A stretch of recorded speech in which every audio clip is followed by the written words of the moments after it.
शिव गुरु महाराज की जय हो। एक डोमा छले, एगो डोमिनिया छले। डोमा सूप बनबै छले, डोमिनिया बेचे छले। ओ भर गाँव जाइत रहे, ओकर सूप नहीं बेचे छले, ओ मारैत रहे, गरियाबै छले। तो मंदिर में शिव चर्चा होइत रहे। तो ओ न वो बेचने सूप डगरा छोड़ के आ शिव चर्चा सुनऽ लागले। तो शिव चर्चा सुनऽ लागले तो कहलकै अहाँ सभी की कहै छियै? हम गाँव घुमलियै न तो बहुत ठाम शिव चर्चा होइत रहे। शिव चर्चा केना होइ छै?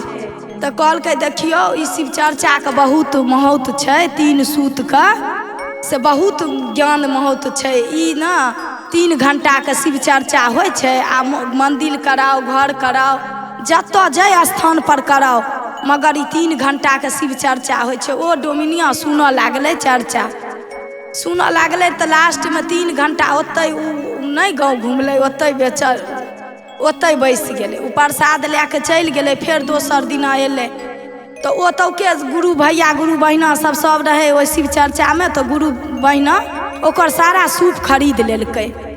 तो कहलकै कि रोजे जतऽ जतऽ शिव चर्चा होइत रहे ओ तो आबि कऽ बैस जाइ छलै।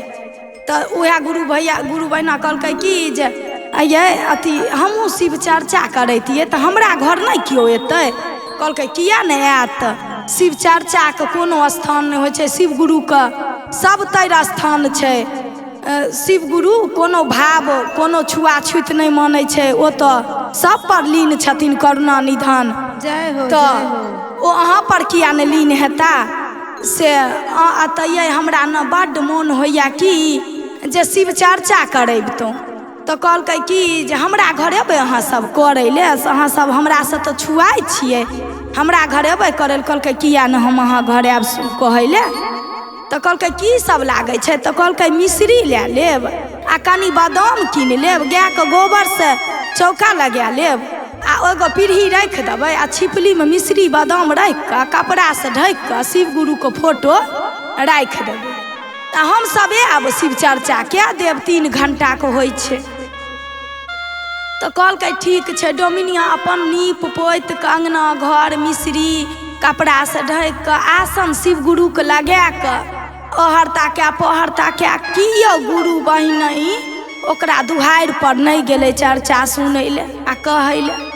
ओ आहरता के पहरता के जहन उ 5-6 बाजि गेलै तहन उ की केलकै से एगो साधु के रूप में एलखिन तो कहलखिन कि हर महादेव की होइ छै? तो कहलखिन देखियो एना एना गुरु बहिना सब हमरा कहलखिन कि शिव चर्चा करू आ सब चीज वह सब बता देलखिन। हम आसन लगेलिए से एको गो हमरा घर शिव चर्चा करे ले नहीं एलखिन। सब 3 घंटा धूप दीप बारि के आ से बैसल छियै, आहर पहर ताकै छियै, कियो नहीं एला हमरा घर शिव चर्चा करे ले आ सब हमरा ठकि लेला। तो कहलखिन कोनो बात नहीं, अहाँ के जे ई मिश्री बचल या न बादाम से हमरा कनिक दऽ दिअ प्रसाद। तो कहलकै ठीक छै। आ जे बचल या से धिया पुता के दऽ दिअ, सब अपने खा लिअ आ जे बच जात न ओ सुगर के खोबार में छीट दी। ओ तो शिव गुरु स्वयं रहथिन। तो ओ डोमिनिया के जेना जेना ओ साधु महात्मा कहलखिन हन न शिव गुरु के रूप में आयल रहथिन तो तेना तेना वो अपन की केलखिन से कनि हुनका दऽ देलखिन हाथ के आ बाल बच्चा से बेटा सबके दऽ देलथि। आ जितना जे बचल से जहिना ओ साधु महात्मा कहलखिन तहिना अपन वो सुगर के खोबार में छीट देलखिन।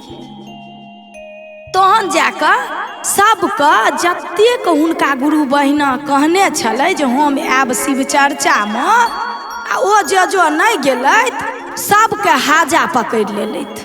बाले बच्चे सबको छेड़ा बोकरा उठि गेलथि, सब पेटकुनिया लादि के से सब पड़ल अछि।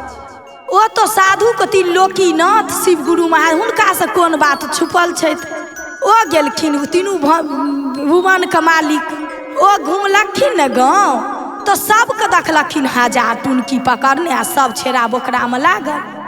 तो कहलखिन कि जे आइ कियो नहीं हमरा भिक्षा के रूप में गेलखिन साधु के रूप में। तो कहलखिन की भेलै?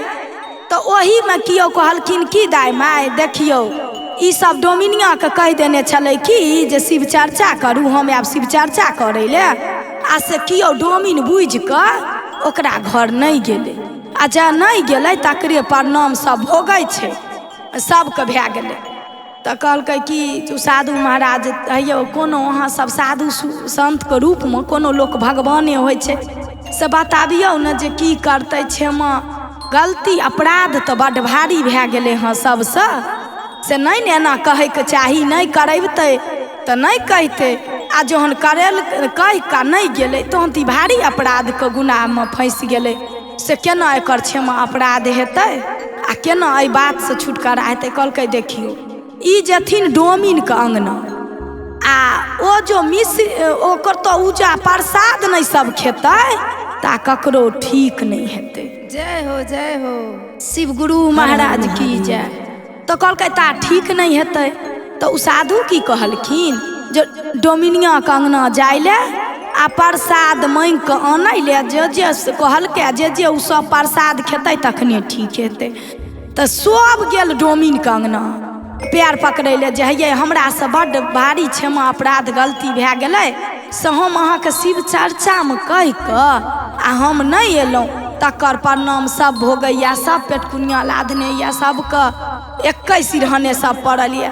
तो की करबै, प्रसाद कनी दिअ।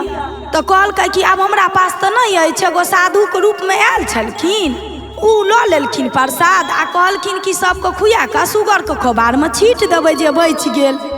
तो हम तो ओतो छीट देलिए, आब तो हमरा घर में प्रसाद नहीं है। तो कहलखिन तहन तो सुगर के खोबार से बीछऽ पड़त, सुगर के खोबार जाओ आ जते मिश्री बादाम छीटल हेतै अगर मिल जाए तो ओतऽ से बीछ लिअ। तहन सब सुगर के खोबार में जाके मिश्री बादाम बीछ के आ तहन सब खेलैत, तहन ठीक भेलैथ। तो इहे शिव गुरु के लीला छियै। बोलो शिव गुरु महाराज की जय हो जय हो जय हो। दया करी महादेव। चरा चबाए गुरु बड़ा निक लागे, चरा चबाए गुरु बड़ा निक लागे, कहत निक लागे सुनत निक लागे, कहत निक लागे सुनत निक लागे, चरा चबाए गुरु बड़ा निक लागे, चरा चबाए गुरु बड़ा निक लागे। शिव गुरु महाराज की जय।